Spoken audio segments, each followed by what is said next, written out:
Looked like a beautiful palace or a very big hotel. But it wasn't made of stone. It was made of clouds. Immense milky white clouds. When I reached the doors, they opened automatically. But perhaps they floated open, I can't say. I entered an enormous hall.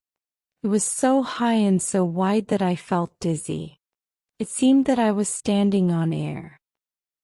A bright light like sunlight but not sunlight reflected from the walls of cloud, or were they made of snow?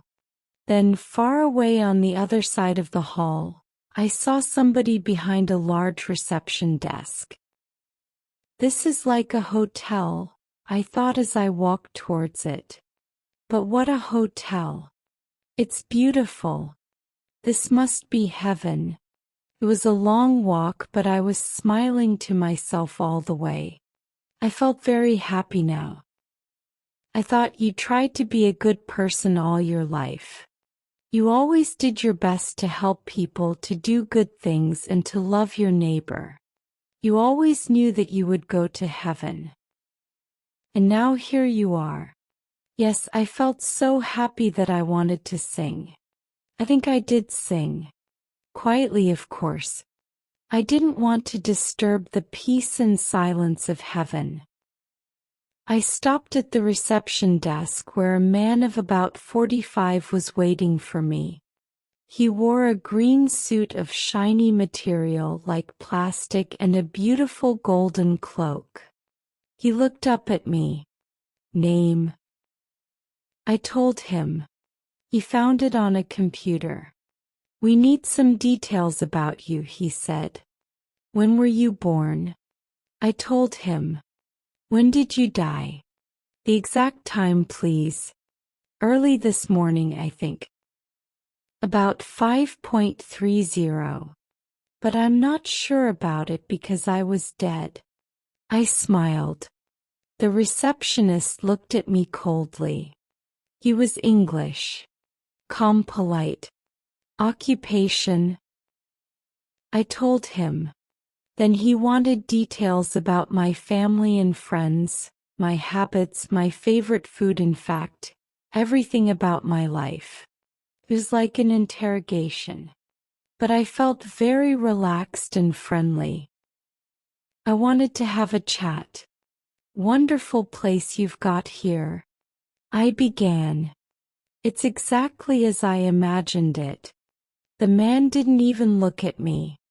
Imagined what, may I ask? Heaven, of course.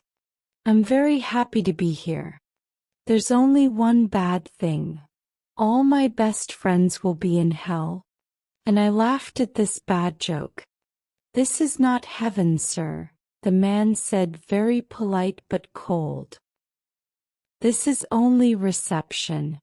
I was shocked. But it must be heaven. Why must it? Because, well, you've heard the details of my life. I mean, I've always been a good man, and if you're good, you'll go to heaven, but if you're... Everybody says that, sir, the man interrupted. I know you all think that on earth, but we have a different logic here, for practical reasons.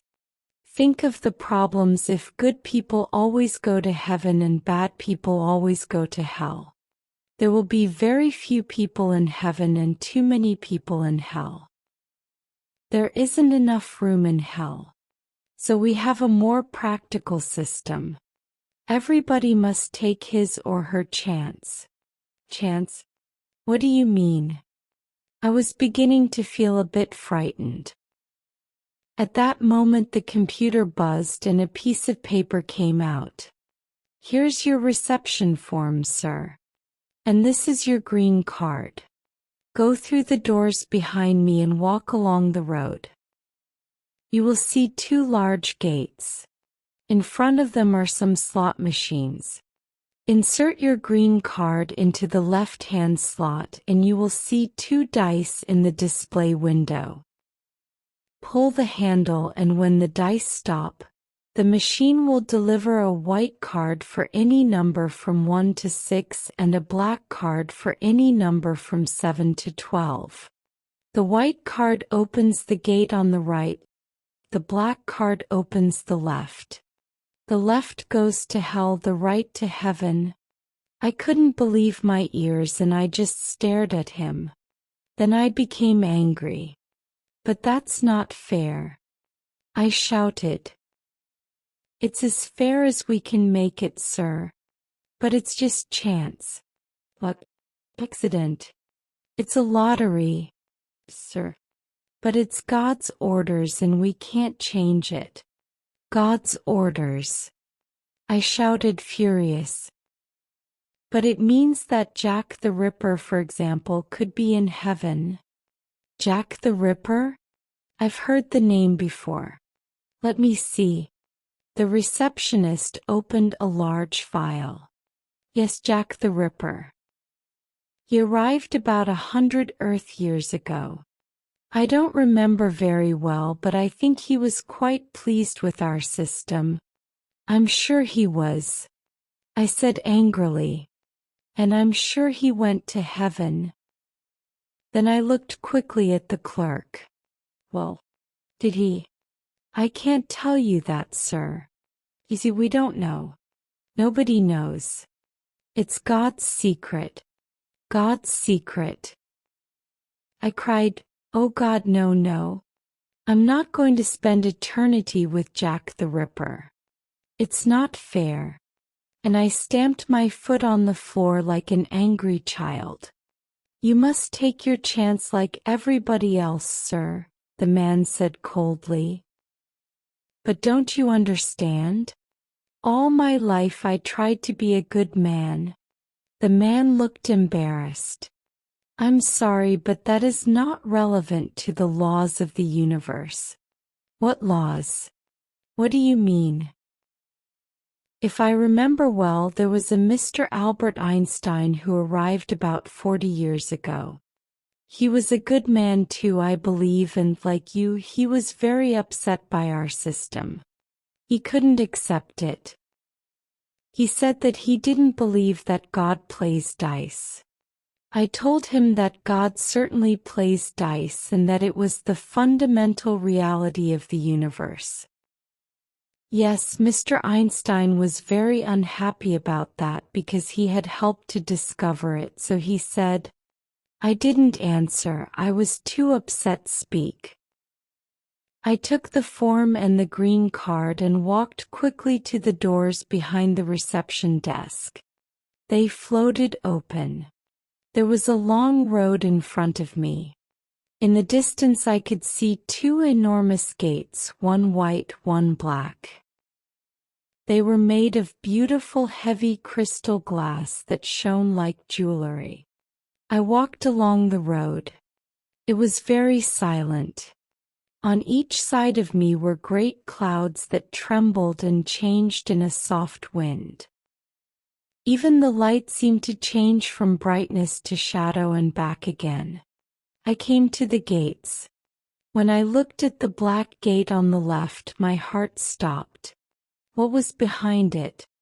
Who was behind it? Then I looked at the gate on my right and trembled. Who or what was behind Heaven's Gate? I inserted my green card in one of the slot machines. There was a buzzing sound and the display window showed 2 dice. My hand went up to pull the handle. Not yet, not yet. I said to myself. I want to think. I want to sit down and wait a bit. I want to take my time. So I sat on the road and began to talk to myself. Oh, this is terrible. I never smoked, I never drank, I never gambled, I never stole any money, I never hurt anybody. Of course I was careful about my health and I looked after my money like everybody else. I wasn't stupid. But now, I could be with thieves, murderers, politicians. For the rest of eternity. It's really terrible. And so I sat there and talked like a lunatic. Sometimes I looked at the handle of the slot machine which was waiting for me and I trembled. Well, it's better to be in heaven even if Jack the Ripper is there. People say that heaven is a beautiful place. Oh God, dear God, please let me get a white card. So I prayed for a white card and after a while I felt much better, more optimistic. I felt that God was on my side. I stood up, walked to the machine and pulled the handle down quickly. The dice began to spin. I closed my eyes, opened them. The first dice stopped at number 2. My heart beat fast with hope. Then the second dice came. Silence. Then like a photo from a Polaroid camera the card came out. It was black. I fainted. When I opened my eyes again I sat still for a long time. Hot tears filled my eyes. I was going to hell. I knew it, I knew it. I cried. I've always been unlucky. But what could I do? I had to enter the door on the left. I had to go to hell. I inserted my black card into a slot by the gate. As it began to open, a strange aromatic odor came out. I went into another great hall with a reception desk at the far end. It was a long walk. The walls were made of black smoke and red flames. Behind the desk sat a pretty young blonde woman. She gave me a sweet smile. "Hello. May I have your reception form, please?" she said in a friendly way. I gave her the form and she typed the information into a computer. "Why do you look so depressed?" she asked with her sweet smile. "You're a lucky man." I laughed bitterly. "Lucky? Here's your room key," she continued. "We hope you'll like room 206. You'll find everything in order. Drinks, magazines, a change of clothes, a bottle of wine, and everything necessary for your comfort. There is a reading lounge, a swimming pool, tennis courts, and a card table. We hope that you will enjoy your eternity." I was watching her to see if she was joking behind that sweet smile. "This is hell, is it?" I asked in a sarcastic voice. "That's the official name, yes. But we call it Paradise Regained. I suppose you thought it would be a terrible place, but things have changed a lot. We've made it better." Who are we? Oh, there's so many good, kind people here. I can't remember all their names. Let me think.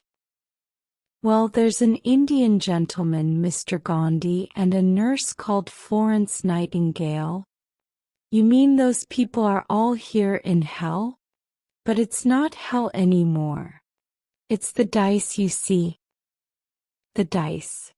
No, I don't see. Please explain. Well, for a long time a lot of good people scored more than 6 and got a black card, so now there are more good people than bad people. This doesn't happen often, of course. It's a very unusual thing and it will certainly change again. Then we'll get the usual average of about 50 good, 50 bad. Smiling, I said, "Has God fixed the dice for a joke or something?" She looked a bit shocked. "Oh no. I'm sure God is an honest gambler.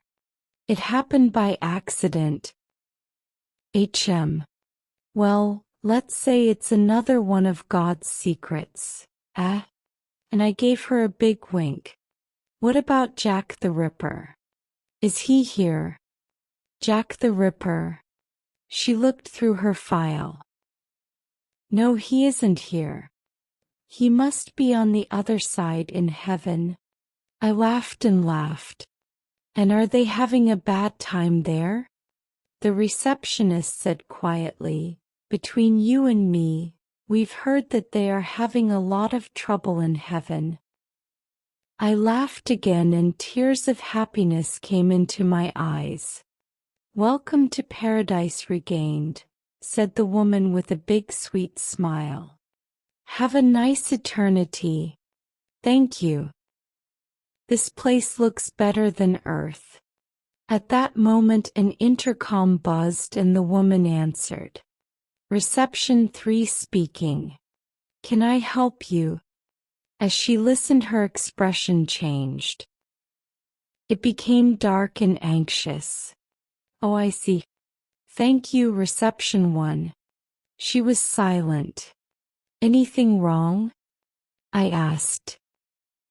Well, as you know, the situation on Earth is very turbulent at the moment and a lot of new people have arrived.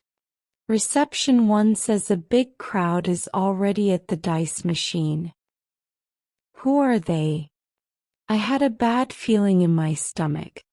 Reception 1 says it's a group of terrorists, child killers, mafiosi, football hooligans, drug barons.